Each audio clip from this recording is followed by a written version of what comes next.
Hi and welcome to Healthy Life Hacks. I'm Jennifer Jefferies, the present day wise woman, a realistic naturopath coming to you from the surfing beaches of Australia. This podcast is for those of you who are wanting to really rock your life and health and live from a place of prevention. Let's get into today's episode. Work-related stress has been said to be the disease of the 20th century. That's said by the World Health Organization. And it's absolutely so real. Back in my 20s, I worked and played far too hard and I burned out my adrenal glands. And I went back to school, studied to be a naturopath, and put all of my work into not just how to dig me out of a hole, although I had a naturopath at the time who absolutely helped me. However, I focused on how then to be able to live from a place of prevention and not go down that same crazy hole again. And my 7 Steps to Sanity book came out of what I did, just the bottom line, bullet points, what I did, and how I've lived for the last, 30 odd years to stay well. Now, this podcast is all about the 7 Steps to Sanity. I'm going to dive deep on the 7 Steps to Sanity. So let's go. Okay, so to get started, I want to ask you to just think about these. Just think about these questions and tell me if you're like, yes, or like, nah. I'll just think about these statements and do you really strongly agree or not, or kind of sort of in the middle. Here we go. I wake up feeling exhausted and I'm slow to get going in the morning. I experience aches and pains. I have broken sleep.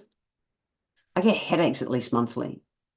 The last thing I really feel like doing in the morning is exercising. I wish I had a sex drive. My appetite is all over the place. I look for a glass of alcohol to wind down with after work. I eat my lunch at my desk. I feel flat. I'm tired and my coworkers and friends are constantly asking me and my family if I'm okay. I'm withdrawn and I don't want to be around others unless I have to be. I'm short-tempered and I get angry easily. I've forgotten how to laugh even at myself. I experience mood swings. I've lost interest in most things. I feel disillusioned about my job. The joy has gone out of my life. I find myself being more resigned and cynical and critical and sarcastic at work. So these are not the only signs of burnout, but they are some major ones that our bodies are giving us hints that we're off track. They're the kind of things that my body was telling me when I was off track and I wouldn't listen to it. I just wouldn't. I'm like, I actually remember my mum saying, Jen, can't you see what you're doing? I'm going, no, I'm good, mum. See, I've got it good. All good. I've got it right. It's like, no, Jen, you don't. You are so fucking drowning. Anyway, I had to reach that burnout part to be able to turn my life around.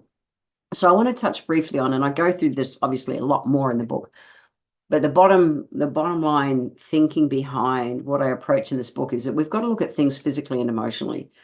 And that's because naturopathic philosophy is that there's always an emotional component to illness.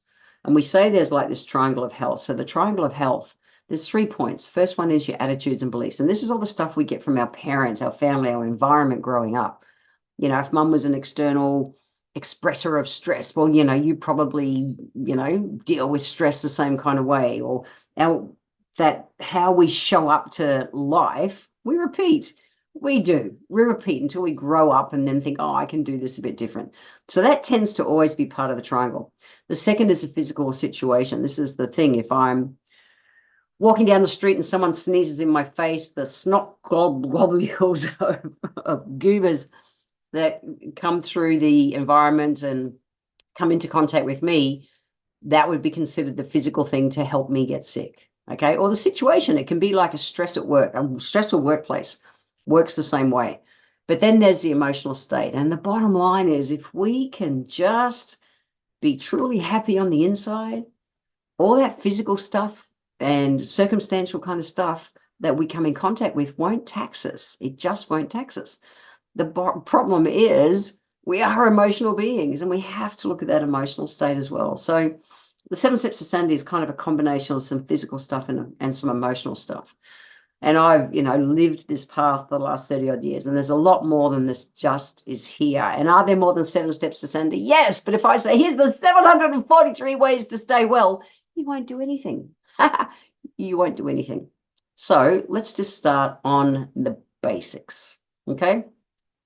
The 7 steps to sanity, I'm just going to work through the bottom line on all of them, because this is hours and hours of a lecture usually that I give into corporations around the world.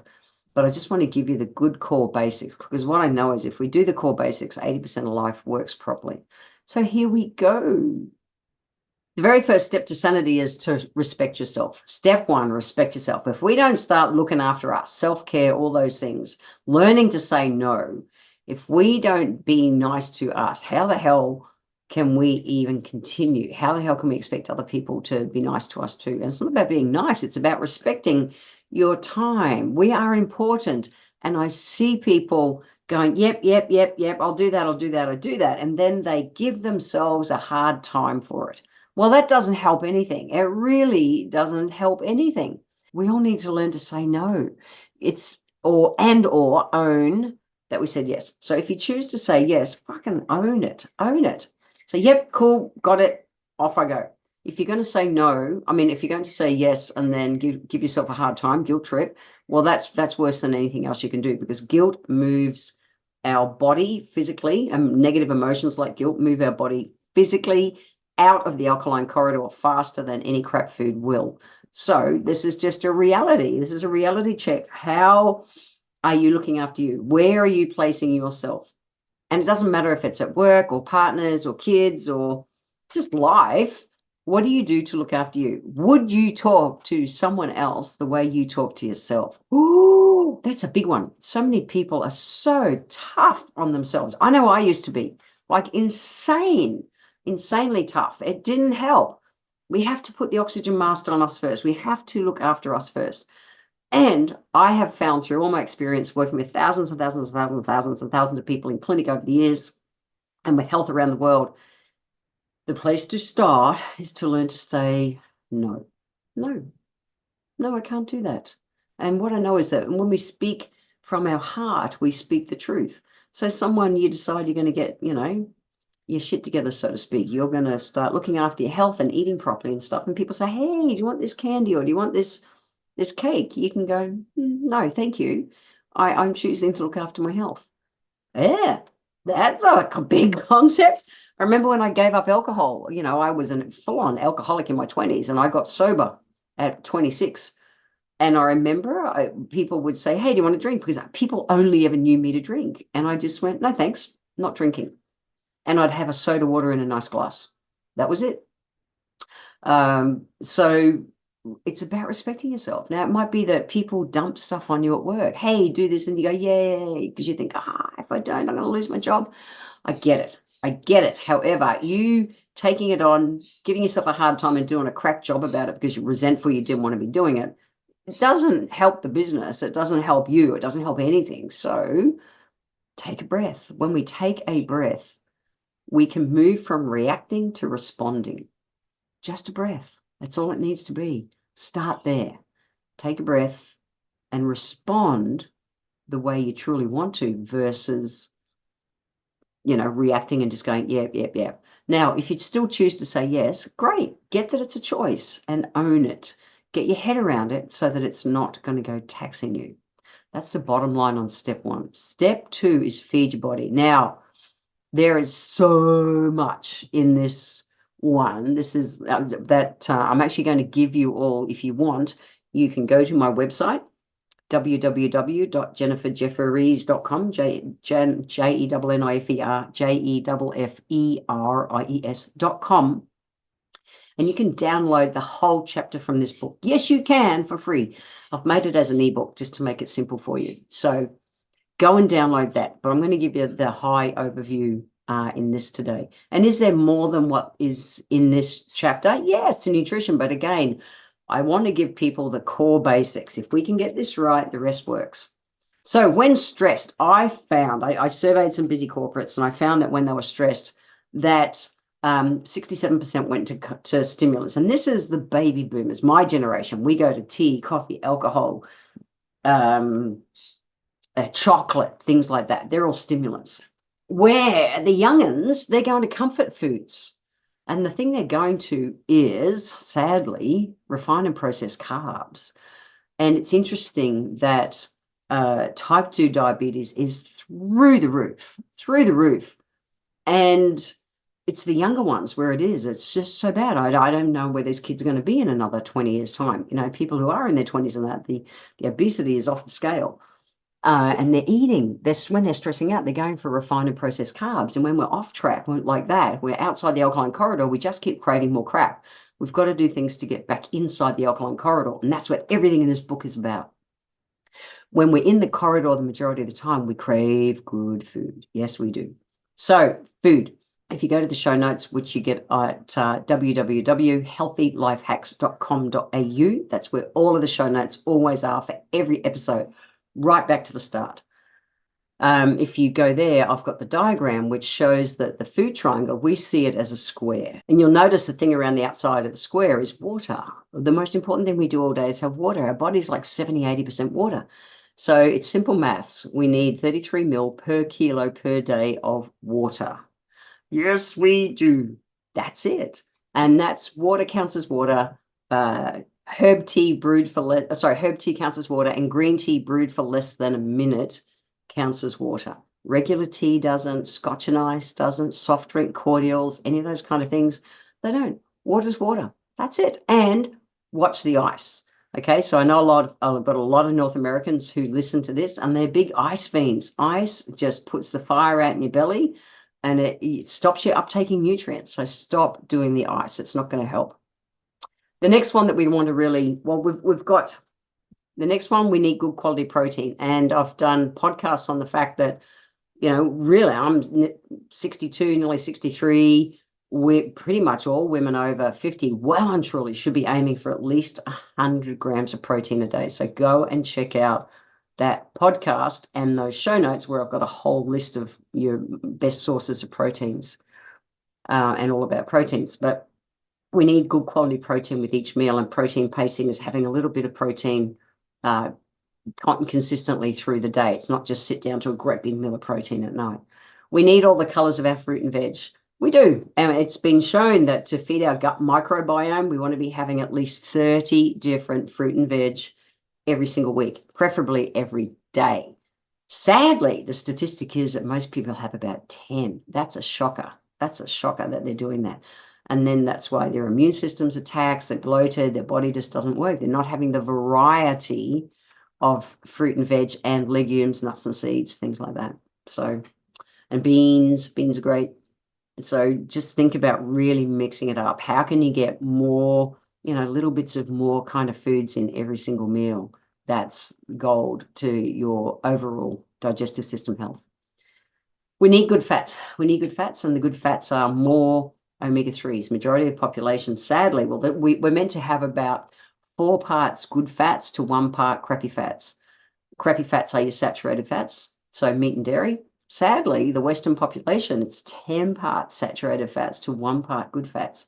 I know, it's not good. So the place that we see most people fall down is things like omega-3s. So omega-3s, I just make sure I have enough every day. I'm veggie, so I choose to do it this way, and that's that I'll have flaxseed oil every single day. Flaxseed oil is a beautiful source of omega-3 essential fatty acid. I make sure I've got avocado, nuts and seeds. They're from my omega-6s, omega-9s. I'll get from olive oil, those kind of things. However, I just want to touch on this too, is that a lot of people are having salmon for a source of omega-3 or taking salmon capsules. The state of farmed salmon in the world is scary. Scary. That's the best word for it. Really is scary. I would not touch a farmed piece of fish ever eating. They really seriously. And Australia at the moment, our farmed salmon, yeah, it's Atlantic salmon, and it's farmed down in Tasmania. The water is too warm. The fish are dying. They're full of bacteria and stuff. It's off the charts, unhealthy. Don't do it. And if you're going to buy a supplement of omega-3s, if you can't guarantee that it comes from a wild caught krill or something like that, I would not be touching it. I'm very serious about that. The percentage of crappy fats that are in salmon, farmed salmon, it's just scary, and that's going to impact your health. So we need lots of the good fats. An easy way to do it is to bring flaxseed oil. And people go, Jen, I'll just put flaxseed in my granola. Yeah, guess what? You can't have enough flax seeds to get enough of the oil that you need. Get the oil. And omega-3s are really sensitive to they're sensitive to like heat and light, so you want to store them in the fridge. The next one, this is the second biggest thing that you want to tweak in your diet, and that's to get what I call bum glue out of your diet. Bum glue. Bum glue is white bread, white rice, white pasta. Do you remember when we were kids at school, we used to make glue out of flour and water? Yeah, we did. And we literally, it stuck, it was glue. We used to make paper mache balloons in primary school, and we stuck all newspaper with this glue on it, and it set like cement. And nowadays we'll go and put in some sugar and, any other things, sugar and an egg and that, and we turn it into what we think is a cake. The problem is it's so bad. It's glue. And the place that it glues, it sticks, is the walls of your bowel. Your bowel's job is to reabsorb any last liquids before it goes out as waste. So if you're reabsorbing, you've got glue stuck there, literally it's called bowel plaque. I call it bum glue.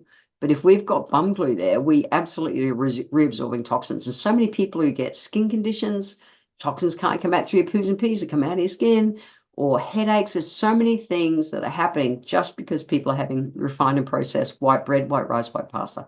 Stop it. Brown bread, brown rice, brown pasta. Bring the fiber in and help the body work properly. That's a simple tweak that will make a difference. Remember I talked about diabetes? Type 2 diabetes, get the white stuff out of your diet, really seriously. It spikes your insulin. You'll have energy for half an hour to an hour, and then it's going to drop you. Your body will overreact to it. The other thing is they're rich in phytates. Phytates latch onto water-soluble nutrients, and you pee them out. Have your healthy meat and salad on a white bread sandwich. And by the way, grain breads, read the packet, because so many grain breads. Oh, I'm having a 9-grain bread, Jen. Yeah, well, read the packet, because so often the very first ingredient is wheat. It's still in a white base. It'll still stick in your bum. And if anything, it's more dangerous, because those literally, you're going to have little seeds and things embed there, which can upset, diverticulitis and things like that. So keep it simple. Stone ground wholemeal. If you really want the baseline, stone ground wholemeal or a good dark rye kind of bread is a place to start. So is there lots more to nutrition? Yes, but that's the place to start. All right, let's keep going. The next step to sanity is to move your body. We need to move our body in some way every day. And we absolutely need to be doing more than just to walk around the block. Yes, 10 minutes a day. It's interesting. When I did my research, I found that 86% of people said they would exercise every day. The reality is that only 22% really did. And the reason was they said, 71% of them said they were too busy to exercise every day. Research shows even if you get out at lunchtime and do a 10-minute walk, get outside, go around the block, that counts. We also want to do weight-bearing exercise. And so whether you are going to go and do the gym thing or even simple things, sitting at your desk, sit at your desk, you've got a water bottle, grab it right now. Or if you're sitting in the car driving, keep one hand on the wheel, grab it and just do really slow, purposeful arm curls. It all counts. When you're sitting on a toilet, where you go to sit on the toilet and stand up, this is called functional fitness. But even every time you go to the toilet, think, I'm doing a squat. So when you're doing a squat, you purposefully sit down, your butt goes out, down you go. When you stand up, both heels are firmly planted on the ground and you push up with your quads. Don't just kind of climb up or plop yourself down. It's a simple way to bring more weight-bearing exercise. You're using your own body weight. If, a complete exercise is push-ups, do wall push-ups. If you're at work and you're low in energy, what I know is the way that we get energy is to use energy. So if it's 3 p.m, you're running low in energy, do 10 wall push-ups for real, slow and purposeful. It all counts. We need to move our body in some way every day. That's it. And as we age, even more important. All right, the fourth step to sanity is to play more. Oh my gosh, our adrenal glands are recharged with good food, good rest, and good play. And what I find is that people, when they've been off track, They go, you know, okay, I'm going to eat clean. I'm going to go to bed early. I'm going to exercise more. And the thing they forget to do is play. So when I surveyed the busy corporates that I did, I found that there was 4 kind of main areas where we could make a start on this. Now, 1% of your day is 15 minutes. Surely you can spend 1% of your day, 1% of your day doing something just for you. That's 15 minutes. 15 minutes. So we need 15 minutes a day just to meditate and be still. Meditate and be still. Now, when I surf at sunrise because the moment the sun hits a horizon, it kisses the horizon. I swear it is better than any meditation I'll ever do. It's amazing. It's worth me getting out of bed early to do it. It's my sanity for the day. I also do chanting. I do moving, walking meditations. I've done that for decades. It's important.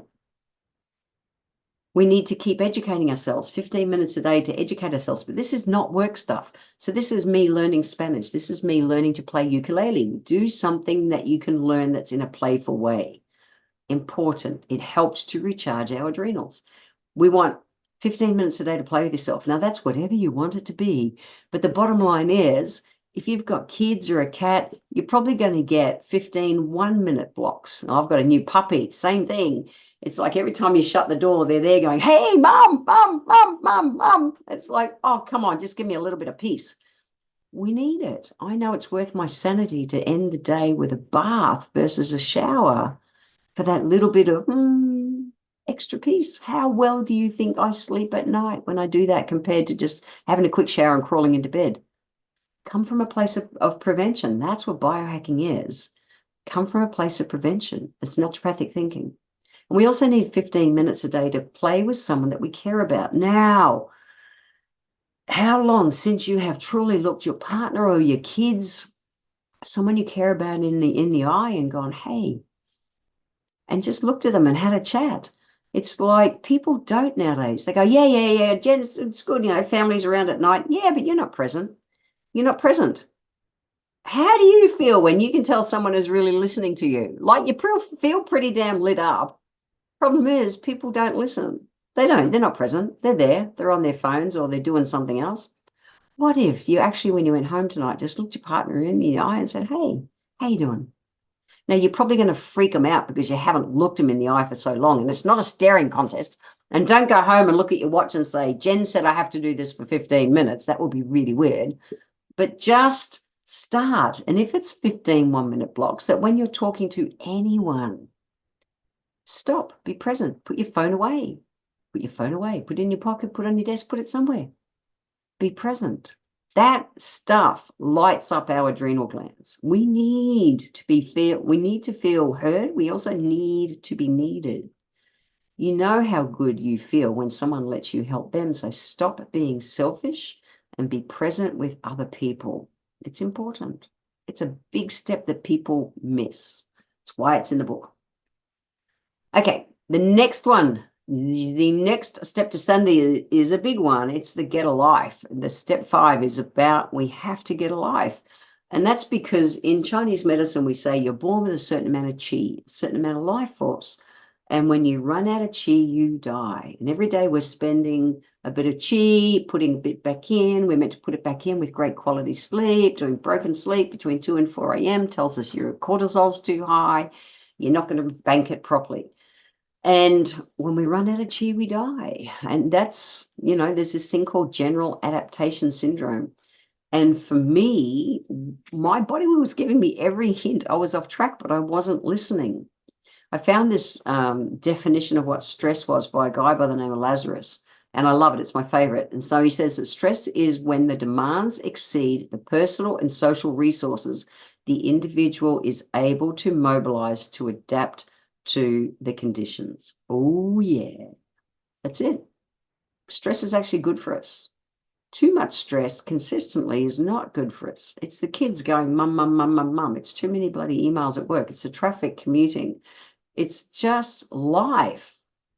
When we don't get that ability to recharge the way our adrenal glands need, we are in trouble. And so your adrenal glands, I'll just go here first. Your adrenal glands are little caps that sit on top of the kidneys. And it's where you produce your stress hormones and your boy and girl hormones. So everything from adrenaline and cortisol, etc., through to estrogen and progesterone and testosterone. And your adrenals actually tell your thyroid what to do. Got low thyroid? It's usually because you've been burning out. Or reproductive system, having a crappy menopause. No use just taking HRT when your adrenals are tired. They're meant to still produce progesterone, but at a much lower level when you reach that time. So the adrenals are the core of your being. They are. And initially when you're stressing out, they actually physically get bigger and they pump out, here's a few more hormones, and off you go, here's a bit more energy. That's okay. Stage 2, they go, oh, I can't get any bigger, but here's a bit more energy. And this is the classic. If you ever go on holidays, and day one of your holiday, you catch a cold or something, you get sick, that's the textbook. It's like your adrenals, while they have to cope, they do, and then they fall in a heap as soon as you give them a moment to take a breather. Ever done that? Ever gone on holidays and got sick day one? That's just tired adrenal glands. You eventually get to stage 3 where they go, you're done. I got nothing else to give you, and you fall in a heap. And that's where I was at 26. I worked and played way too hard working in the pharmacy industry back in my 20s. I paid the price. However, I was able to tap into some great knowledge by a naturopath, get my body back on track. And I've lived that way purposefully, mindfully for the last 30 odd years. And it's why I teach what I do, because we don't need to go down that hole. And sadly, more people are there than when I burned out back in my 20s. So it's big. So that's how do we get the adrenals out of survival mode? Well, we use adaptogens. Adaptogens are a class of herbs. Now, I've done so many podcasts on adaptogens and things about the adrenals, but that you can just go and check it out. Go to my podcast, Healthy Life Hacks, and search adrenals, and you'll find so much information. There's so many, even from the number 1 where I talk about sleep and adrenal glands. And so our adrenals need between 7 and 9 hours sleep a night to recharge. They do. And broken sleep at night, particularly between 2 and 4 a.m., just tells us that your cortisol's too high. Okay, cortisol, when you wake in the morning, it's meant to be 100%. That's what gives you your energy to get out of bed. Go to sleep at night, it's meant to be 10% of what it was. But every time we do a little stress through the day, it spikes. We get to the end of the day, it's too high. We go to bed. Excuse me. We go to bed. Between 2 and 4, it's trying to do its replenishing thing, and it goes, I can't. It's out of balance. So it doesn't. And then the next morning, you wake up, when you find, gone back to sleep, you wake up and you go, oh, I'm a bit tired today. Well, you're a bit tired because your adrenals didn't recharge properly at night. How well do you deal with stress during the day? You don't. You don't. And so what do? We're on this perpetual stress loop, and we have to break it. Sleep is my biggest not negotiable in life. And I've talked about it. That's why it's number 1 podcast out of my podcast, because it's the most important thing we do all day is sleep. And it's a ticket to healthy adrenals or not. So what do? We can take adaptogens. I've taken adaptogen herbs for the last 30 odd years. Adaptogens are what helped me to get out of a hole that long ago. And that's how I've come from a place of prevention. So the biggest thing that I'm seeing people go off track with, because nowadays in the last 3 or 4 years, adaptogens have become trendy. So now people are doing like ashwagandha gummies, or they're taking a single adaptogen herb. We're many body systems. We're not one body system, and you can't take just one adaptogen. It doesn't work like that. We need to be able to access or be able to replenish all the body systems. And so naturopaths only prescribe adaptogens in synergy with each other. We don't do one herb. If you want a link to the adaptogen tonic that I take, and I've taken this one for the last 14 years, it's great. It's a liquid tonic, good old-fashioned gutsy tonic. It's got digestive enzymes, everything in it. Track me down on Instagram, or the easiest way to get me is Instagram or Facebook, and send me a personal message. And I will absolutely send you the link. Depending which country you are in the world, I'll send you the right link. So track me down. Happy to share that information. I'm not obliged to try it, but I'll let you know what I take. So we've got many, many, many different adaptogens. And in the aromatherapy world, because I'm an aromatherapist as well, I designed my Sanity Saver essential oil blend, and you can get that on my website.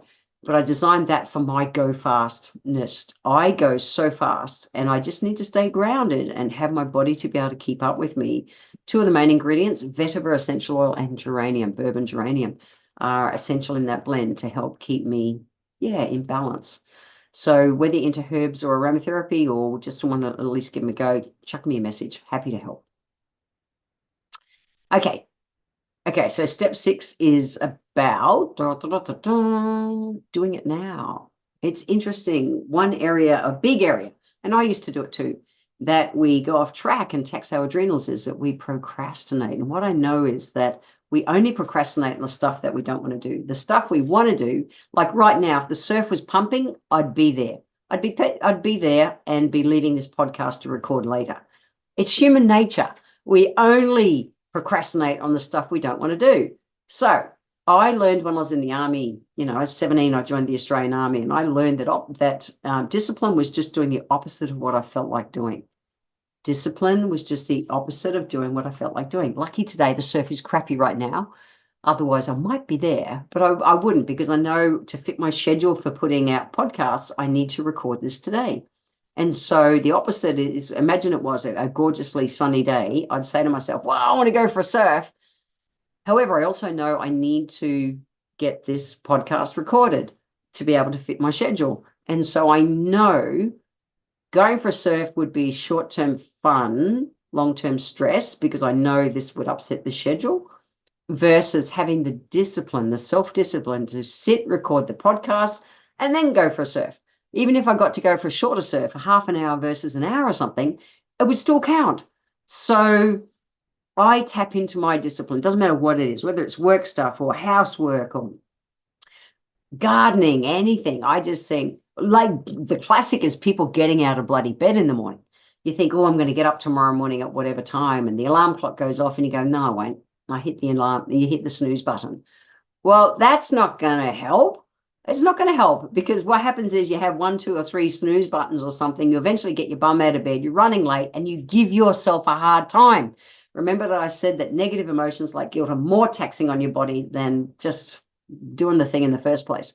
So self-discipline, if you're laying in bed and it's a shitty, cold, rainy day, you told yourself you're going to go for a walk tomorrow morning. The self-discipline is to take a breath and go, it's raining outside. I'm not going to go for a walk. However, I'm going to get up now and I'm going to do a simple workout. Jen talked about doing wall push-ups and some arm curls with a water bottle. I'm going to move my body in some way today. How will you feel after doing that versus laying in bed and hitting the snooze button and feeling guilty? It's worlds apart.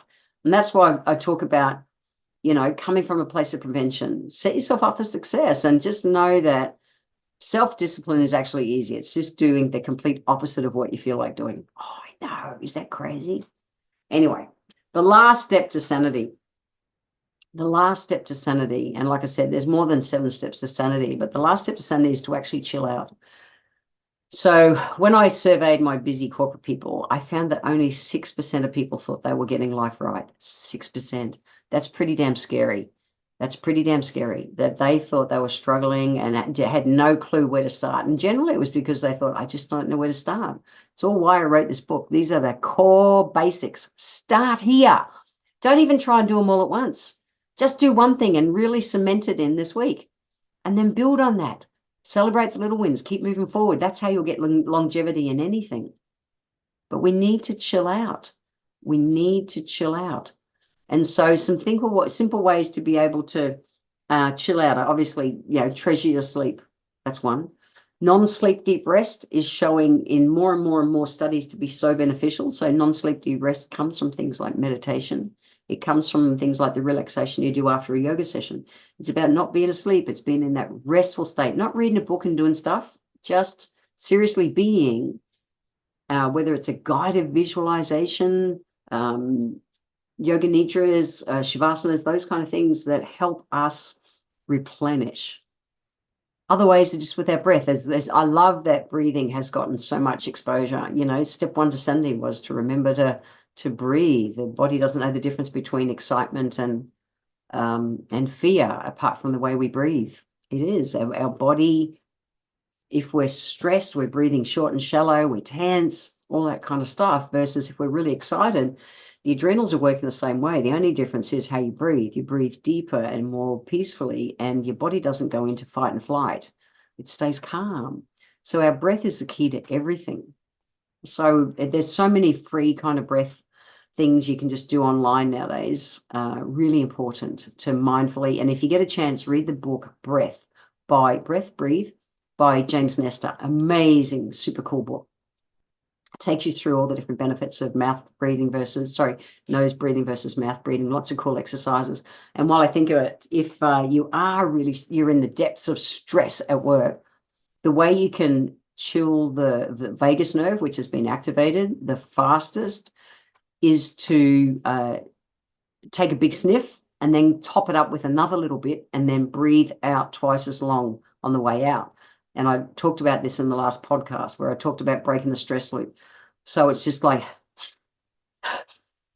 and then breathe out through your mouth twice as long. And it just takes that alarm state off the vagus nerve. From an aromatherapy point of view, any of your floral and citrus essential oils are most beneficial. I created my chill out blend for exactly that kind of time, just to be able to just cruise. And it's got combination of essentials like jasmine, the limes, and mandarins. It's just it's sweet and relaxing and heart nurturing at the same time. So if you're into aromatherapy, that's a beauty. So I created a play more essential oil blend because I found in the workplace so many people were just, and in life, were just not having fun. Now, the oil, I just need to say, does not turn you into a giggling idiot. That's not what it's about. But it contains essential oils like Mei Chang, which is also known as Litsea. Smells like lemon sherbet lollies, and it's combined with other essential oils, the citrus oils, that help keep our mood light. And Litsea or Mei Chang, it's a great heart kind of tonic, cardiac tonic. It's how we use it in clinic. And so imagine it's an oil that's emotionally, mentally uplifting, but at the same time keeps your heart calm. Really cool for workplaces and stuff. Tastes, smells like lemon sherbet lollies, and it's an easy essential oil to have in a diffuser in the workplace or around you that will help. So you can go to my website, jenniferjefferies.com, to check that out. And that's the core basics on the 7 Steps to Sanity. That's the express version. Like I said right at the start, there's more than 7 steps to sanity, and sanity I just use as a word for work-life balance. But when I wrote the book 20 odd years ago, people were abusing the word work-life balance, and they sure as hell were not doing anything work-life balance-wise. And I wanted another word, and I thought, well, I get my peace and sanity when I am in balance. That's why I called the book that. So go to the show notes. You can check out some more of this. Remember, you can also download the podcast. You can also go and download that free ebook for the whole Feed Your Body chapter. Go and do that. And just start.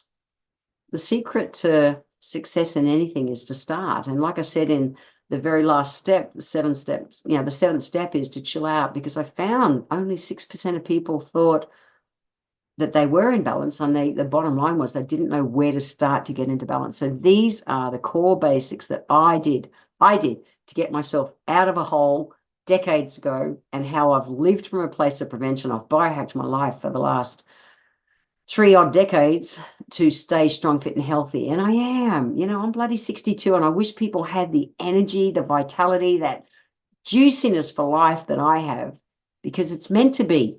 I get sick of seeing messages from people saying, oh, Jen, I know I just feel like this because it's my age. Well, that's bullshit. I absolutely call bullshit on that. We can age strong, fit, and healthy. We just need to set a baseline. Any naturopath in the first month, we set a baseline, and then that shows us what's really going on, and then we can build on that success. So if you want to talk about resets or anything, again, track me down through Instagram or Facebook, send me a message, or email me, jennifer@jenniferjefferies.com. I'd love to be able to see how I can be of help. I'm not in clinic nowadays, so I can't do everything, but I know I can help do the core basics and get you back into balance. And this book is exactly what I did to get me started. So if you're thinking, I don't know where to start, get the book, start there, and or listen to this again, go to the show notes, all those things. See ya. I want to thank you for being here today. If you enjoyed my podcast, please let me know by leaving a review on Apple Podcast. Every month, I draw one lucky person who leaves a review, have a free 1-hour consultation with me. Be sure to subscribe to the show wherever you're tuning in from so that you always catch the next episode. I welcome your emails, and you can write to me at podcast@healthylifehacks.com.au.